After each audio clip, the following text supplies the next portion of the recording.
नमस्कार, हकीकत न्यूज में आपका स्वागत है। मैं हूं आपके साथ अंकिता। चलिए बढ़ते हैं मुख्य खबर की ओर। रीवा के कलेक्ट्रेट में आज जिला योजना समिति की बैठक संपन्न हुई। इस बैठक में जिले के प्रभारी मंत्री प्रहलाद पटेल, उप मुख्यमंत्री राजेंद्र शुक्ल, पूर्व विधानसभा अध्यक्ष गिरीश गौतम सहित अन्य जनप्रतिनिधि व अधिकारी उपस्थित हुए। आयोजित बैठक में गर्मी और अल्प वर्षा से उत्पन्न हुए पानी के संकट को दूर करने को लेकर चर्चा की गई। इसके साथ ही प्रधानमंत्री आवास को लेकर भी चर्चा की गई।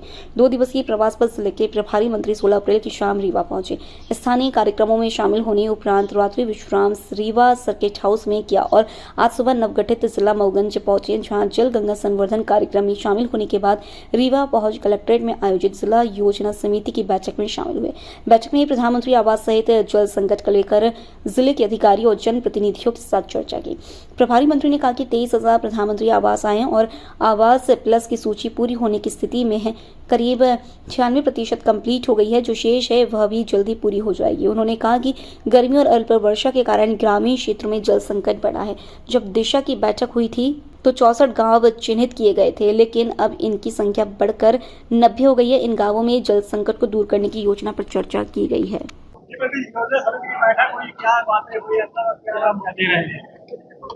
अभी तो 23,000 प्रधानमंत्री आवास आए हैं और जो आवास प्लस की सूची है वो पूरी होने की स्थिति में है। उस 23,000 आने से 96% जो अभी तक हमारी वेटिंग की सूची थी वो कंप्लीट हो गई और बहुत जल्दी बचे हुए आवास भी आ रहे हैं ताकि आवास प्लस की सूची हमारी कंप्लीट हो जाएगी।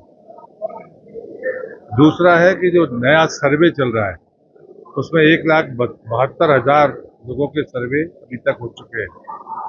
उसमें जो लोग पात्र होंगे वो एक है जो अंतिम सर्वे है, इसलिए मैं प्रधानमंत्री जी के आदेश से आभारी हूँ।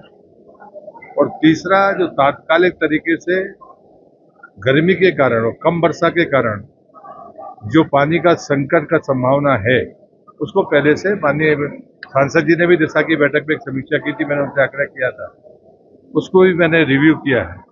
पिछले बार जो 64 गांव बहुत चुनौतीपूर्ण थे उसमें संख्या बढ़ी है, इस बार 90 है। तो उसके रास्ते खोजिए कि भाई कैसे करना है, जनप्रतिनिधि और अधिकारी मिलकर हम उसको कैसे इस गर्मी के फेज को हम कैसे बेहतर निकालेंगे, उसका निर्णय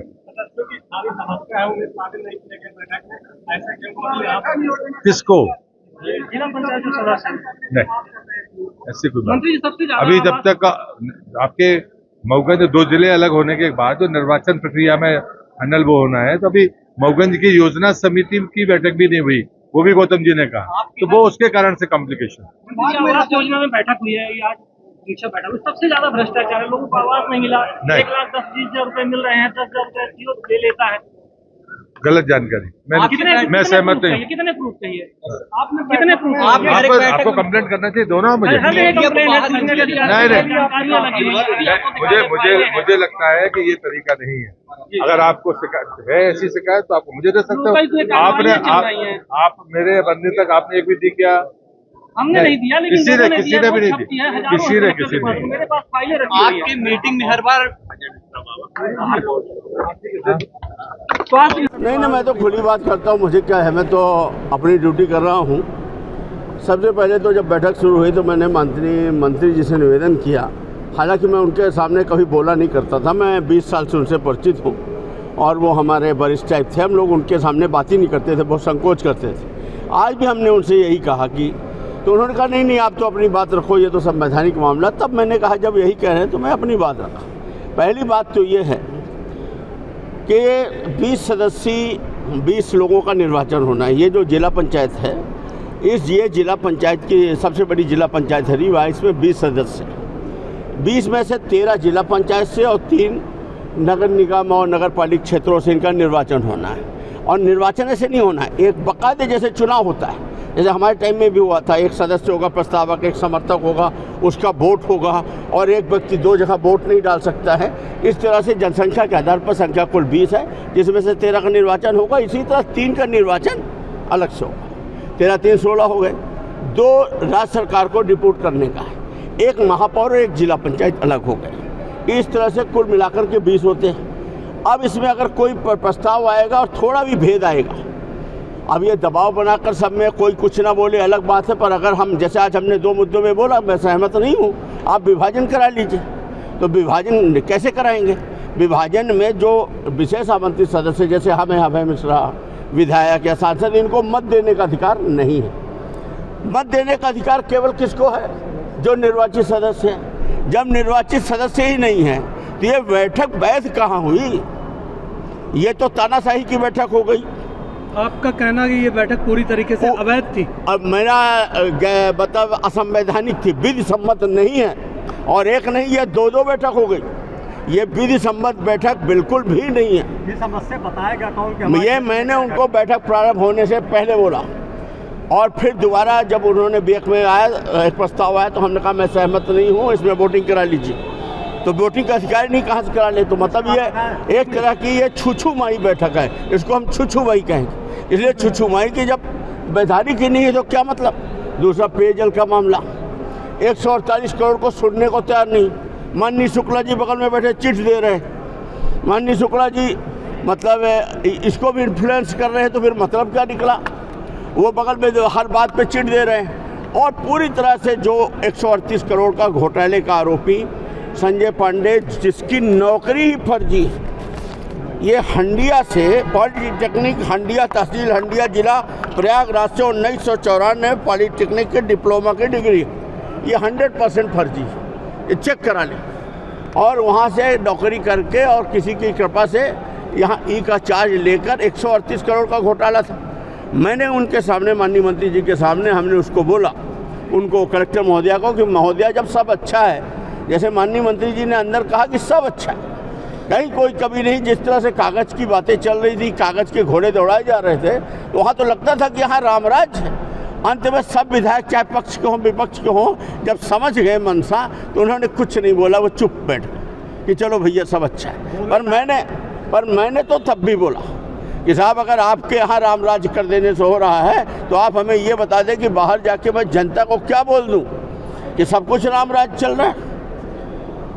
तो कुछ नहीं बोले, तो अब मैं जनता से ही बोलूँगा कि यहाँ की जो भारतीय जनता पार्टी की सरकार है और हमारे प्रभारी मंत्री हैं माननीय शुक्ला जी बगल में बैठे थे, वो स्टैंप लगा गए हैं कि बिल्कुल पानी चकाचक है, हर घर को पानी पहुँच रहा है, पानी की जिले में कोई समस्या नहीं है, सब कुछ ऑनलाइन हो रहा है, जो बचा है वो बहुत विधिवत हो रहा है, और अब कोई दिक्कत नहीं। विधायक जी, स्वास्थ्य शिक्षा के 1 मिनट, उसमें बात नहीं। दूसरा पॉइंट ये था।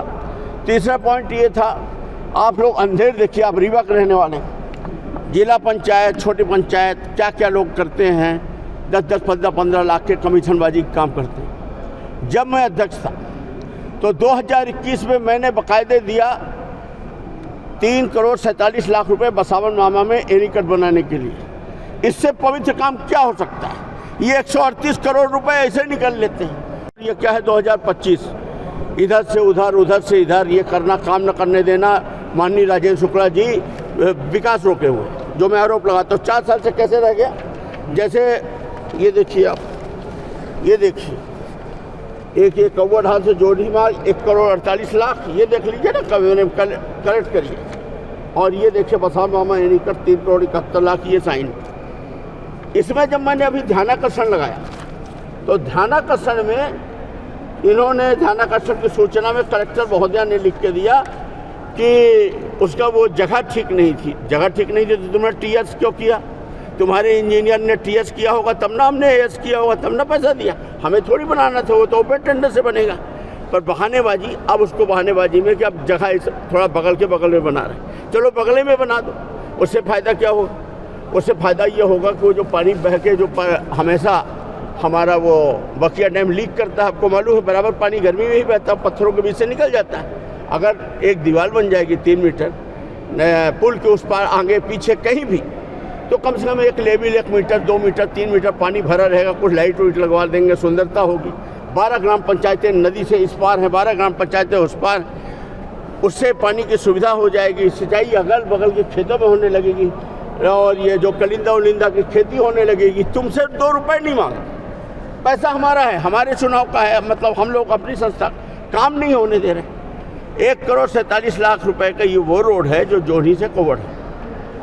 इन्होंने मात्र ज्वेलर्स में, वहाँ इनकी खजाने हैं इन लोगों की, और तमाम अवैध उत्खनन कर रहे हैं। रोड बन जाती तो दिक्कत होती, तो उसको लेकर के उस समय भी ये रोक के अभी इन्होंने एक प्रस्ताव पारित कर लिया चुपचाप कि वो पैसा वापस कर दिया जाए, काम निरस्त नहीं किया।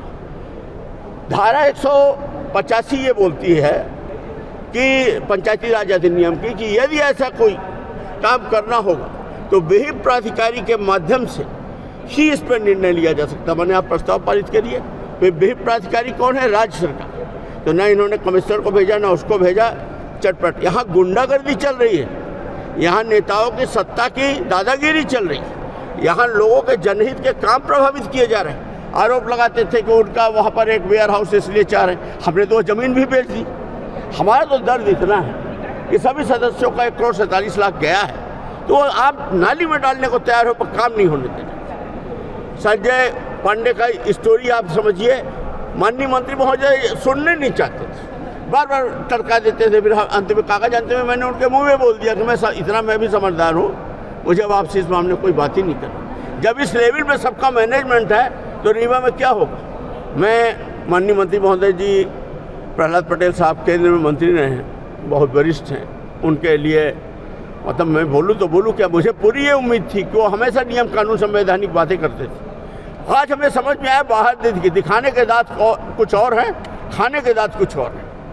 मतलब इस तरह से तमाशा, कोई मतलब नहीं निकला उस बैठक का, केवल टाइम पास। और माननीय शुक्ला जी आ गए, वो बगल में जो, तो वो वही कर चला रहे हैं। जब रीवा में वो रीवा ही राज चला तो फिर प्रभारी मंत्री का औचित्य क्या रह गया? उसका आता था 15वां वित्त 13वां वित्त का, उसको इकट्ठा करके 3,47,00,000 की बकायदे ये निकालिए ना कागज फाइल, उसमें सब कुछ जारी है, मतलब पूरी प्रक्रिया है, उसमें से निकाल के दीजिएगा।